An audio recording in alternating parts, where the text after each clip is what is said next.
नमस्ते दोस्तों, मेरा नाम है सुमन। प्लेनेट हिस्ट्री पर आप लोगों का एक बार फिर से स्वागत है। तो कैसे हैं आप लोग? आई होप अच्छे होंगे। एनसीईआरटी हिस्ट्री के चैप्टर्स को हम पढ़ रहे हैं। क्लास 11 का चैप्टर है कन्फ्रंटेशन ऑफ कल्चर्स, चैप्टर 8 है और ये लास्ट पार्ट है, पार्ट 4। इस पार्ट में ही आपको डिस्क्रिप्शन बॉक्स में पीडीएफ लिंक मिल जाएगा इन नोट्स का। अगर आपको चाहिए है तो डाउनलोड कर सकते हैं वहां से। तो हम अपने इस लास्ट पार्ट की शुरुआत करने से पहले एक बार आप लोगों से फिर से रिक्वेस्ट करना चाहूंगी, प्लीज लाइक शेयर और सब्सक्राइब जरूर कीजिए मेरे चैनल को। ये फर्स्ट थ्री पार्ट्स में हम यूरोपियन अमेरिका की जितनी चीजों को देखा है, ये सारी स्लाइड्स हैं।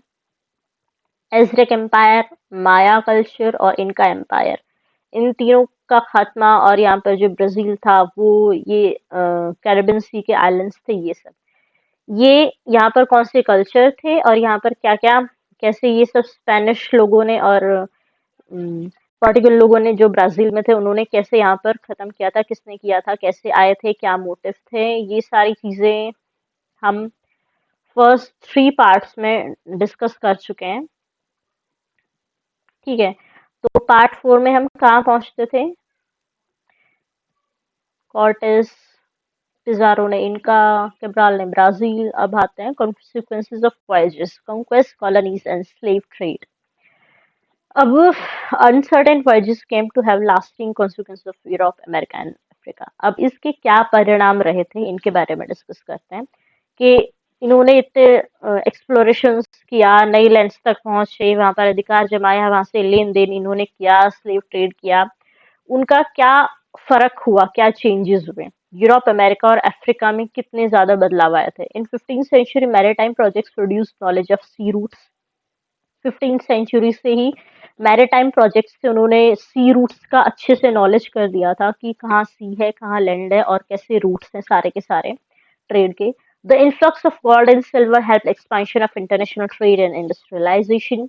अब इनके पास गोल्ड और सिल्वर, जैसे देखा अमेरिका से इनको कितना सारा गोल्ड मिला था, वो सारा, और बाकी सिर्फ अमेरिका क्या, एशिया से भी वहां पर इन्होंने कॉलोनीज बनाई थी।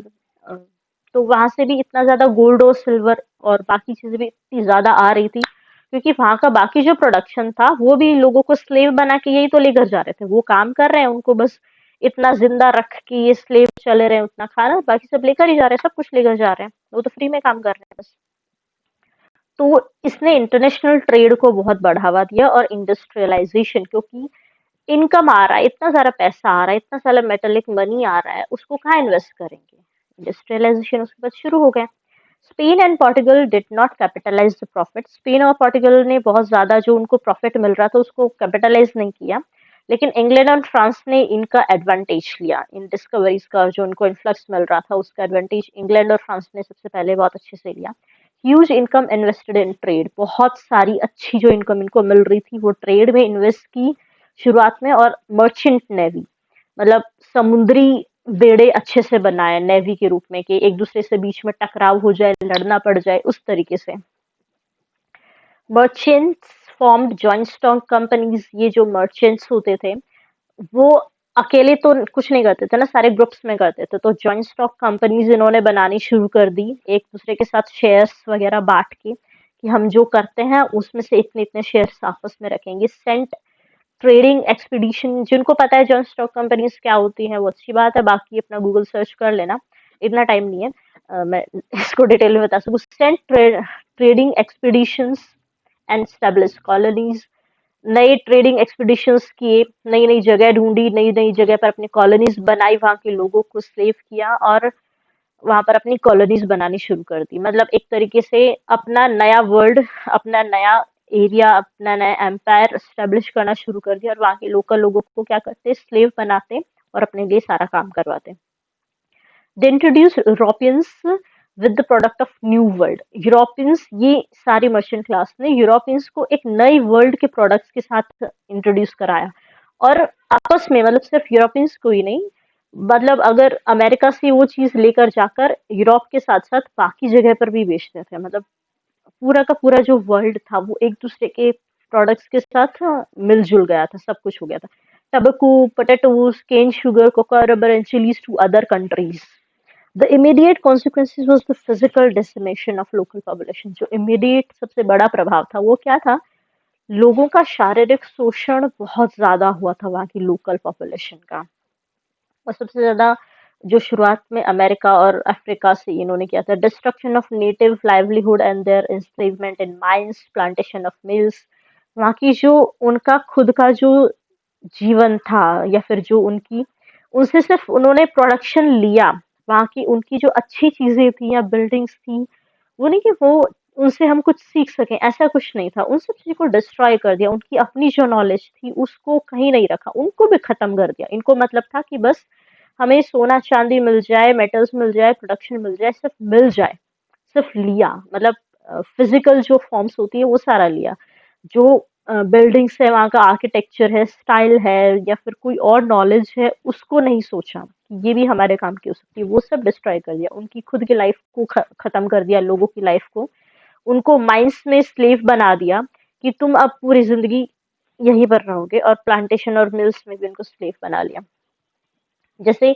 और वहां पर रहने लग गए थे। Sketch of a typical Spanish township in South America में, कि अपना अलग से एरिया, मतलब उस उनकी बिल्डिंग्स और उनका सबको खत्म कर दिया, और अपने तरीके से, जैसे उनका अपना आर्किटेक्चर स्टाइल था, उस तरीके से अपने ये एरिया बनाया, वहां पर रहते थे। और जैसे पेशो लैंड है, फील्ड्स है, यहाँ पर वो लोग काम करेंगे, वर्कशॉप्स है, पीस क्वार्टर्स है, ऑर्चर्ड्स है, यहाँ पर गार्ड हाउस है, ये वॉल है, इधर अपना चर्च अलग से बना लिया, main square, Indian quarters, fountain है, स्टोर रूम्स है, सोल्जर क्वार्टर्स है, ये सब। The capitalist system of production is one in which the means of production and distribution are owned by individuals or corporates and where competitors participate in free market. Capitalist जो system है वो होता है जहाँ पर जो प्रोडक्शन है, मतलब किसी भी चीज का प्रोडक्शन हो रहा है, वो एग्रीकल्चर है या इंडस्ट्रियल है, वहां पर जो भी प्रोडक्शन है वो का जो पूरा सिस्टम है, या फिर मीन्स ऑफ प्रोडक्शन की जितनी भी चीजें हैं और डिस्ट्रीब्यूशन है, वो किसी इंडिविजुअल के हाथ में होती है, या फिर ग्रुप ऑफ, जैसे मर्चेंट जॉइंट स्टॉक कंपनीज बनाते हैं तो कॉर्पोरेट्स के हाथ में होती हैं। और एक दूसरे के इंडिविजुअल्स या फिर ये कॉर्पोरेट्स है, वो एक दूसरे से कंपटीशन भी करते रहते हैं फ्री मार्केट में। ये सब होता है। Efforts made to abolish slavery in South America. अब ये जो स्लेवरी थी वो उसको अबॉलिश करने का ट्राई इन्होंने किया था, ये फिलिप सेकंड ऑफ स्पेन इन्होंने किया था। उन्होंने बैन कर दिया 1601 में फोर्स लेबर को। लेकिन law of 1609 abolish slavery but settlers compelled king to withdraw the law. लेकिन जो सेटलर्स थे, मतलब वहाँ के जो स्पेनिश सेटलर्स थे, काम कर रहे थे, उनको बोले कि अब यहाँ पर काम कौन करेगा, आपने स्लेवरी या फोर्स लेबर तो बैन कर लिया, अब ये मिल्स, यहाँ से हम सोना निकालना है, ये प्रोडक्शन लेना है, इस पे काम कौन करेगा?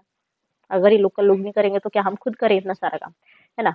तो स्लेवरी का जो सिस्टम था वो बैन करना, वहाँ के लोकल लोगों से बोले कि वहाँ के लोगों को फोर्स लेबर ना करवाओ, उनको जबरदस्ती स्लेव ना बनाओ। तो किन को बनाओ, कहाँ से आएगा? जबकि एक्सप्लॉयटेशन है, इकोनॉमिक गेन के लिए बहुत ही एसेंशियल है, ये लोग बोल रहे थे। तो कहाँ से आएगा? There is no greater curse on, ये एंटोनियो वेरा, जो जिसविट प्रीस्ट थे ब्राजील के, उन्होंने बोला there is no greater curse on home और family than to be unjustly supported by the sweat of others. मतलब अगर कोई इंसान या फैमिली अगर किसी दूसरे के पसीने से ही अपना सब कुछ खा पी रही है, मतलब किसी और का पसीना बहता है और उसके ऊपर तुम अपना जीवन बिता रहे हो, तो तुम पर बड़ा श्राप, इससे अच्छा और इससे बुरा श्राप तुम्हारे ऊपर और कुछ भी नहीं हो सकता है। ठीक है, उसकी बददुआ तुमको लगती है। Any man who deprives others of their freedom, अगर कोई इंसान दूसरे की फ्रीडम को छीन लेता है, जबकि वो उसकी फ्रीडम को फिर से रिस्टोर कर सकता है, उनको दे सकता है, लेकिन करता नहीं है फिर भी, तो ये बहुत ही बुरी बात है। इससे गंदा कुछ नहीं हो सकता, इससे खराब कुछ नहीं हो सकता है। तो अब ये स्लेव्स या फिर फोर्स लेबर कहाँ से लेकर आ रहे थे? नाउ अफ्रीकन स्लेव्स वर इम्पोर्टेड। अब अफ्रीकन स्लेव्स को क्या क्या ना, जो वहाँ के लोकल लोग हैं अपनी इच्छा से काम करते हैं तो ठीक है, वरना उनको जबरदस्ती फोर्स लेबर मत करो। तो कहाँ से लेकर आएंगे? अफ्रीका से। अफ्रीका से क्यों लेकर आएंगे? अब भाई वहां के लोग को भी तो स्लेव क्यों जबरदस्ती बनाओगे? लेकिन अफ्रीका में स्लेवरी एग्जिस्ट करती थी पहले से ही, यूरोपियंस वहां पे गए थे उससे पहले से एग्जिस्ट करती थी, वहां पे स्लेवरी करती थी एग्जिस्ट। तो उसका फायदा उन्होंने ये उठाया कि वो तो अपनी इच्छा से स्लेव बनते हैं। Even Africans helped in the capture of slave in lieu of crops imported from South America. वहाँ के लोकल लोग भी स्लेव आपको प्रोवाइड कराने में हेल्प करते थे। साउथ अमेरिका से आप क्रॉप्स लेकर आओ, हमें दो, उसके बदले में हम क्या देंगे, स्लेव्स आपको देंगे। ठीक है। और जो लोग वहां पर खुद का जीवन कुछ कर नहीं सकते थे, वो अपने आप को बेच भी देते थे वैसे ही। Reassessment of the suffering experience by African slaves is still going on. मतलब जो अफ्रीकन स्लेव्स थे, उनका जो सफरिंग का एक्सपीरियंस था वो अब भी चलता ही जा रहा था, ऐसा एरिक विलियम्स ने कहा है अपनी बुक कैपिटलिज्म और स्लेवरी में। The enslavement of the population was a sharp reminder of the brutality of the encounter. Slavery was not a new idea, but the South American experience was new in that it accompanied the emerging capitalist system of production. Working conditions were horrific, but the Spanish regarded the exploitation as essential to their economic gain. जो south America के लिए experience था वो तो नया ही था slavery का, जबकि ये बहुत ही गलत है। तो कंडीशंस बहुत ही हॉरिफिक होते हैं। स्पेनिश लोगों ने इकोनॉमिक गेन के लिए एक्सप्लॉयटेशन को एसेंशियल माना है। अगर आपको अपना इकोनॉमिक गेन करना है तो लोगों का शोषण आपको करना ही पड़ेगा। Africa indicating regions from where slaves were captured. ये साउथ अफ्रीका है जहाँ से स्लेव्स कैप्चर किए जाते थे। स्लेव्स को लेकर बाकी जगह लेकर जाया जाता था, slave trades. South America is called Latin America. अब ये चैप्टर यहाँ पर खत्म होता है, लेकिन अब जो अमेरिका है वो क्या है। साउथ और नॉर्थ अमेरिका डिवाइडेड है, बीच में सेंट्रल अमेरिका भी आ जाता है ये, क्योंकि ये नॉर्थ अमेरिका और साउथ अमेरिका को ये बीच में ये वाला एरिया है, ये बीच में सी नहीं है, ये पूरा लैंड का लैंड है, जुड़ा ही हुआ है। ठीक है। तो ये नॉर्थ अमेरिका का सदर्न पार्ट है, ठीक है, जो मैक्सिको था। ठीक। ये है सेंट्रल अमेरिका, और ये है पूरा का पूरा साउथ अमेरिका, और फिर ये है कैरिबियन सी, इधर वाला पार्ट। ये पूरा का पूरा पार्ट, इससे ऊपर क्या आ जाता है, इससे ऊपर यूनाइटेड स्टेट्स आ जाते हैं बाकी। तो ये जो पूरा पार्ट है इसको लैटिन अमेरिका कहा जाता है।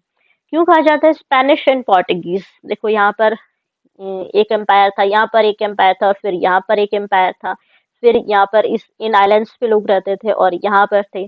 तो यहाँ पर पोर्टुगीज थे और यहाँ पर स्पेनिश लोग थे। तो इस एरिया में ज्यादातर स्पेनिश और पोर्टुगल लैंग्वेज, वहाँ के इंडिजिनस जो लोग थे उनको तो खत्म ही कर दिया था ऑलमोस्ट, है ना। कुछ एक्सप्लॉयटेशन ने, कुछ बीमारियों ने, कुछ स्लेव्स मतलब जबरदस्ती काम करने उनसे, तो वहां पर खुद बस कर आए, जो बसने लग गए थे वो स्पेनिश और पोर्टुगीज लोग थे। तो वहाँ की लैंग्वेज भी इस कॉन्टिनेंट की स्पेनिश और पोर्टुगीज ज्यादा है। These languages are part of Latin family, Latin family का ही एक पार्ट है ये सारी लैंग्वेज। और बाकी यूरोपियन लैंग्वेज भी काफी सारी, जो यूरोपियन लैंग्वेजेस है, यहाँ पर सिर्फ स्पेनिश और पोर्टुगीज नहीं है, और भी यूरोपियन है, और वो भी लैटिन फैमिली का ही पार्ट है, उनकी लैंग्वेजेस भी। The inhabitants are mostly native European and African by origin. African इसलिए क्योंकि slaves आते थे और वहां पर बस गए हैं, तो यूरोपियन और अफ्रीकन है सारे ओरिजिन से। पीपल आर कैथोलिक्स है, और कल्चर से मिक्स कल्चर है, नेटिव ट्रेडिशंस है, कुछ उनके वहाँ की कुछ परंपराएं नेटिव्स की, अमेरिकन की थी, वो रह गई, और कुछ यूरोपियंस और अफ्रीकन के साथ जो थी वो अपने ट्रेडिशन लेकर आए, तो सब कुछ मिक्स है वहाँ का। तो इसलिए इसको लैटिन अमेरिका कहा जाता है, क्योंकि यहाँ की सारी जो लैंग्वेजेस है मोस्टली वो सारी लैटिन फैमिली की है। ये इधर देखो यूनाइटेड स्टेट्स, ये मैक्सिको है, इधर ये सेंट्रल अमेरिका है, ये पूरा साउथ अमेरिका है। तो ये पूरा, और ये आइलैंड्स भी, इन सबको मिला के इस पार्ट को लैटिन अमेरिका कहा जाता है, और ये ऊपर यूनाइटेड स्टेट्स आ जाता है। ठीक है। एक लास्ट इसमें चीज है, डोना मैरिना। मैंने इसकी ऑनलाइन पिक्चर्स देखी थी और भी बहुत खूबसूरत थी, मुझे ऐसा लग रहा है बहुत सुंदर औरत थी ये। डोना मेरेना थी कौन? Was a women attendant of Cortes, जो एस्टेक एम्पायर था। एस्टेक एम्पायर कहाँ पर था? यहाँ मैक्सिको में। अरे कर्जर कहाँ गया? इधर मैक्सिको में था। ठीक है। तो यहाँ पे जो एस्टेक एम्पायर को जिसने खत्म किया था कॉर्टेस ने, उसकी ये वुमेन अटेंडेंट थी। अब ये वुमेन अटेंडेंट यूरोपियन नहीं थी, ये वहीं की लोकल ही थी।